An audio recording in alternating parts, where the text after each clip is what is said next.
এক জঙ্গলে এক হরিণ আর এক ছাগল বাস করত। তারা দুজন খুব ভালো বন্ধু ছিল। হরিণ আর ছাগলের দুজনেরই একটি করে ছানা ছিল।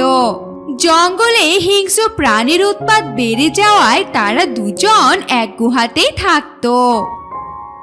বন্ধু হরিণী, আমি গিয়ে ঘাস খেয়ে আসি, তুমি আমার ছানা আর তোমার ছানাকে পাহারা দাও। তারপর তুমি ঘাস খেতে গেলে আমি তোমার ছানা আর আমার ছানাটাকেও পাহারা দিব। হ্যাঁ বন্ধু, তুমি যাও, তাড়াতাড়ি গিয়ে ঘাস খেয়ে এসো। তুমি আসলে আবার আমাকে যেতে হবে। এরপর ছাগল ঘাস খেতে জঙ্গলের মাঠে চলে গেল।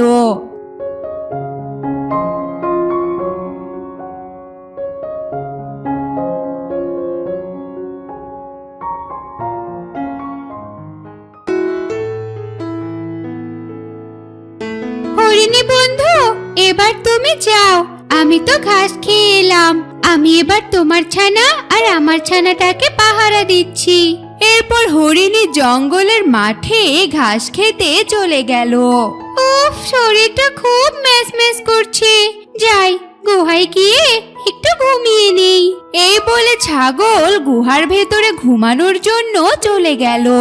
ছাগল চলে যাওয়ার পর হরিণের ছানা আর ছাগলের ছানা একজন আরেকজনকে বলল, বন্ধু, তোমার মা আর আমার মা তো আমাদের সারাক্ষণ পাহারা দিয়ে রাখে, আমরা ঠিক মতো ঘুরতেও পারি না।